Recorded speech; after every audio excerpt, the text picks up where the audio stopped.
नमस्कार, स्वागत आहे तुमचं माझ्या यूट्यूब चॅनलमध्ये, ज्याचं नाव आहे स्वामी भक्ती मराठी। आज आहे 12 नोव्हेंबर 2025, वार आहे बुधवार। तर आज आलेली आहे कालभैरव जयंती। तर आजच्या दिवशी आपल्याला काही सेवा आणि उपाय हे करायचे आहे।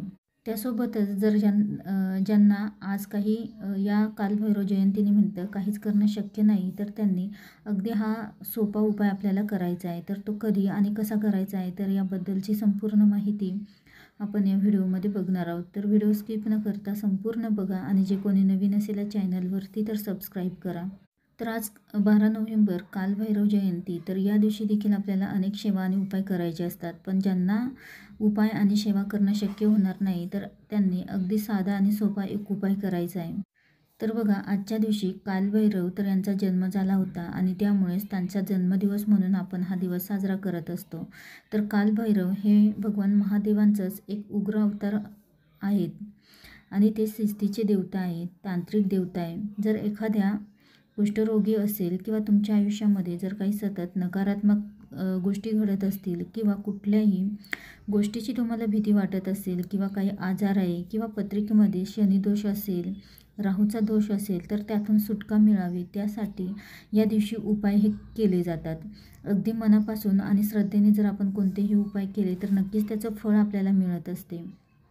तर आज कोणत्याही कालभैरव मंदिरामध्ये किंवा महादेवांच्या मंदिरामध्ये जाऊन आपल्याला दान देखील करायचे आहे।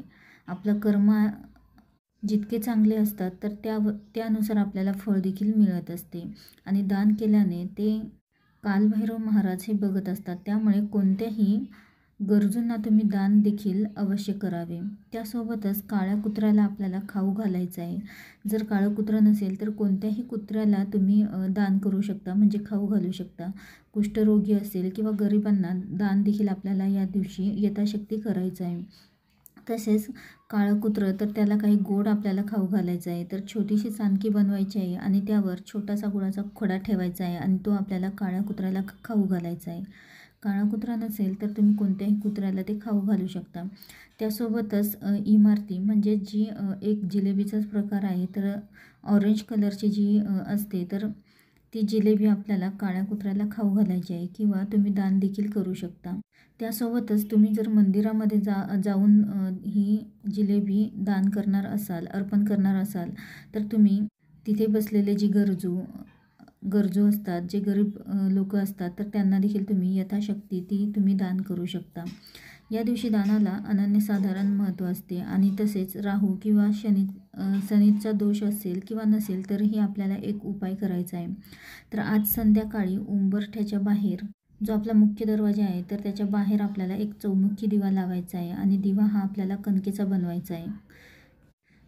कणकेमध्ये काहीही न टाकता फक्त पाण्याने आपल्याला कणक भिजवायची आहे आणि त्याचा आपल्याला एक चौमुखी दिवा बनवायचा आहे आणि त्यामध्ये आपल्याला 4 वाती 4 दिशेला आपल्याला बनवायची आहे आणि प्रत्येक वात ही 2 वातींची मिळून 1 वात अशी बनवायची आहे।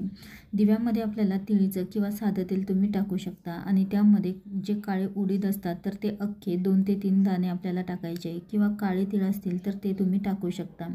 आणि हा दिवा आपल्याला मुख्य दरवाजाच्या बाहेर जेव्हा आपण घराच्या बाहेर जातो तर तेव्हा आपली डावी बाजू आणि घरामध्ये येतो तेव्हा आपली उजवी बाजू, तर त्या दिशेला आपल्याला हा दिवा लावायचा आहे आणि दिव्या तसाच न ठेवता खाली एक पान किंवा एक कागद ठेवायचा आहे आणि त्यावर थोडेसे तांदूळ ठेवून त्यावर हा दिवा आपल्याला लावायचा आहे।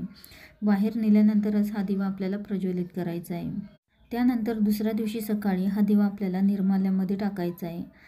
त्यासोबतच तुम्ही मंदिरात जाणार असाल तर असाच दिवा आपल्याला मंदिरात देखील लावायचा आहे। तुम्ही कालभैरवांच्या मंदिरामध्ये जाल किंवा महादेवांच्या मंदिरामध्ये जाल तर तिथे देखील आपल्याला असाच दिवा हा तुम्ही लावू शकता आणि नाही शक्य तर तुम्ही घरी लावला आपल्या दरवाजाच्या बाहेर तरीही चालेल।